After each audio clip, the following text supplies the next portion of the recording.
வணக்கம். நான் ஹரீந்திரநாத் பேசுகிறேன். ஸ்போக்கன் இங்கிலீஷ் ஆராய்ச்சியாளர். இங்கிலீஷில் பேச நாம் ஒரு புதிய முறையை கண்டுபிடித்திருக்கிறோம்.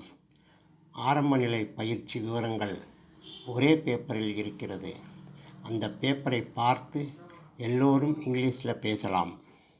இந்த புதிய முறையை மக்களுக்கு தெரியப்படுத்தவே நாம் இலவசமாக பயிற்சி கொடுக்கிறோம்.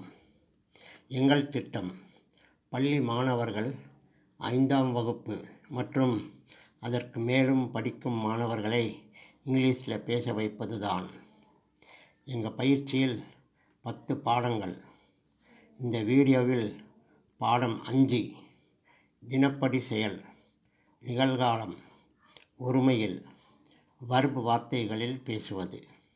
இந்த வீடியோவை பார்க்கும் அனைவரும் இந்த தலைப்பில் இன்று முதல் பேச ஆரம்பிக்கலாம். உதாரண வாக்கியங்களை கவனமாக கேளுங்க. உங்கள் சந்தேகங்களுக்கு 9443178551 ஃபோன் செய்து விவரம் தெரிஞ்சுக்கங்க.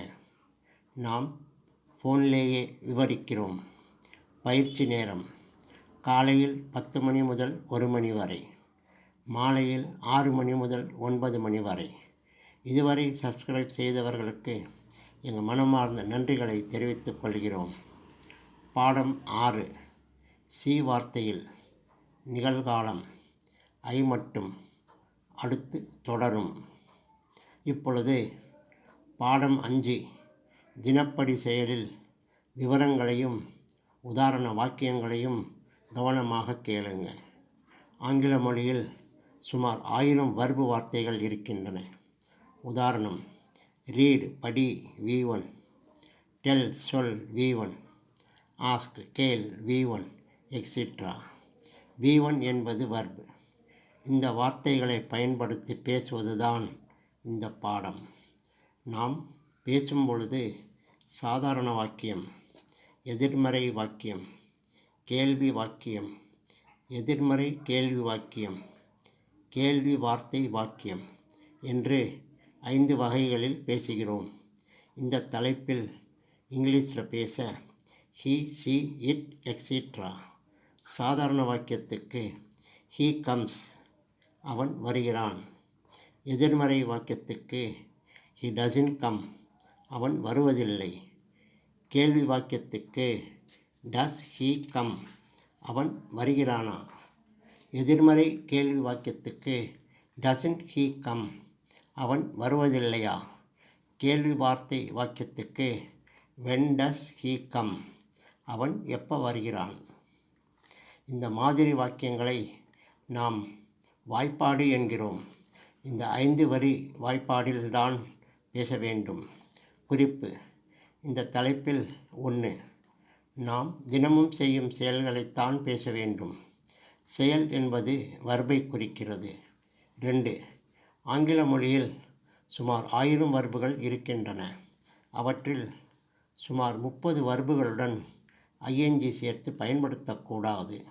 உதாரணம்: சி பார் V1, பிலீவ் நம்பு V1, திங்க் நினை V1, ஃபர்கெட் மறந்து போ V1, எக்ஸிட்ரா. இந்த வர்புகளை இந்த தலைப்பில்தான் பேச வேண்டும். 3. இன்கம்ப்ளீட் சென்டென்சஸ், அதாவது முடிவடையாத வாக்கியங்கள். உதாரணம்: அவன் வந்தால், அவன் வரும்பொழுது, அவன் வரும் வரை, எக்ஸிட்ரா. இவைகளை இந்த தலைப்பில்தான் பேச வேண்டும். சரி, இப்பொழுது உதாரணங்களை பார்க்கலாம். 1. இந்த பாடம் நாம் தினமும் செய்யும் செயல்கள். வர்பு வார்த்தைகளில் நிகழ்காலத்தில் ஒருமையில் பேசுவது. He, she, it, etcetera. ஒருமையில் என்றால் ஒரு நபரை பற்றி அல்லது ஒரு பொருளை பற்றி பேசுவது. யாரை பற்றி பேசுகிறோமோ அது சப்ஜெக்டாக வரும் மற்றும் எதை பற்றி பேசுகிறோமோ அதுவும் சப்ஜெக்டாக வரும். சாதாரண வாக்கியத்துக்கு ஹீ கம்ஸ், அவன் வருகிறான். இந்த உதாரணத்தைத்தான் நாம் வாய்ப்பாடு என்கிறோம். இது தெரிந்தால்தான் உங்களால் தைரியமாக பேச முடியும். மேலும் சில உதாரணங்கள். அவன் போகிறான். He goes. அவன் ஸ்கூலுக்கு போகிறான். He goes to school. அவன் தினமும் ஸ்கூலுக்கு போகிறான். He goes to school daily. He goesஐ புரிந்து கொண்டால் இதேபோல் பேச முடியும். ஆங்கில மொழியில் சுமார் 1000 வர்புகள் இருக்கின்றன. அப்படியானால் நீங்கள் he comeஸை புரிந்து கொண்டால் he tells அவன் சொல்கிறான், he gives அவன் கொடுக்கிறான், he asks அவன் கேட்கிறான் என்று 1000 வாக்கியங்களை பேச முடியும். 2. ஆங்கில மொழியில் இருக்கும் வர்புகளில் சுமார் 30 வர்புகளுடன் ing சேர்த்து பயன்படுத்தக்கூடாது. உதாரணம்: see பார் V1, believe நம்பு V1, think நினை V1, forget மறந்து போ V1, etc. இந்த வர்புகளில் உதாரணங்கள்: he believes அவர் நம்புகிறார், he doesn't believe our நம்புவதில்லை, does he believe our நம்புகிறாரா, doesn't he believe our நம்புவதில்லையா, when does he believe அவர் எப்போ நம்புகிறார். இதேபோல் மற்ற வர்புகளிலும் சொல்லி பாருங்க. 3. இன்கம்ப்ளீட் சென்டென்சஸ், அதாவது முடிவடையாத வாக்கியங்கள். இதில் சுமார் 30 வகையான உபயோகங்கள் இருக்கின்றன. இங்கிலீஷில் பேசுவதற்கு மிகவும் முக்கியமான குறிப்பு இதுதான். இந்த உபயோகங்கள் தெரிந்தால்தான் இங்கிலீஷில் பேசவே முடியும். ஆகவே இந்த உதாரணங்களை மிகவும் கவனமாக கேளுங்க. இஃப், ஆல், வென், பொழுது, டில், வரை, அன்லெஸ், ஒழிய, எக்ஸெட்ரா. அவன் வந்தால். இதில் அவன் ஹி, வா கம் V1, ஆல் இஃப். இதை இங்கிலீஷில் சொல்ல ஹீ கம்ஸுக்கு முன் இஃப் சேர்க்க வேண்டும். பதில் இஃப் ஹீ கம்ஸ். மேலும் சில உதாரணங்கள். அவர் வந்தால், இஃப் ஹீ கம்ஸ். அவள் வந்தாள், இஃப் ஷீ கம்ஸ். இவள் வந்தாள், இஃப் ஷீ கம்ஸ். அது வந்தால், இஃப் இட் கம்ஸ். அடுத்து அவன் வரும்பொழுது, when he comes. அவர் வரும்பொழுது, when he comes.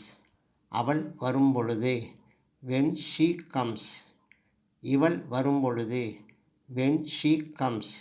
அது வரும்பொழுது, when it comes. அடுத்து அவன் வரும் வரை, till he comes. அவர் வரும் வரை, till he comes. அவள் வரும் வரை, till she comes. இவள் வரும் வரை, till she comes. அது வரும் வரை, till it comes. அடுத்து அவள் வந்தாலொழிய, unless he comes. Our வந்தாலொழிய, unless he comes. அவள் வந்தாலொழிய, unless she comes. இவள் வந்தாலொழிய, unless she comes. அது வந்தாலொழிய, unless it comes. இந்த தலைப்பில் எதிர்மறை வாக்கியங்களும் இருக்கின்றன. அதற்கு எதிர்மறை உதாரணத்தில் சொல்ல வேண்டும். அவன் வராவிட்டால். இதில் அவன் ஹி, வா கம், ஆல் இஃப். இதை இங்கிலீஷில் சொல்ல he doesn't comeக்கு முன் if சேர்க்க வேண்டும். பதில் if he doesn't come. மேலும் உதாரணங்கள். அவள் வராவிட்டால், if she doesn't come. அது வராவிட்டால், if it doesn't come. இந்த தலைப்பில் பேச இந்த விவரங்கள் மேலும் இந்த உதாரணங்கள் மட்டும் போதும். நீங்கள் தைரியமாக பேசலாம். இந்த பாடத்தில் நீங்கள் ஞாபகத்தில் வைத்து கொள்ள வேண்டியது he comes, he doesn't come, does he come, doesn't he come, when does he come. இந்த 5 வரிகள் மட்டும்தான். இந்த 5 வரிகளில் யோசித்து இந்த தலைப்பில் இன்றிலிருந்து பேச ஆரம்பிங்க. தினமும் பேசுங்க. வெற்றி நிச்சயம்.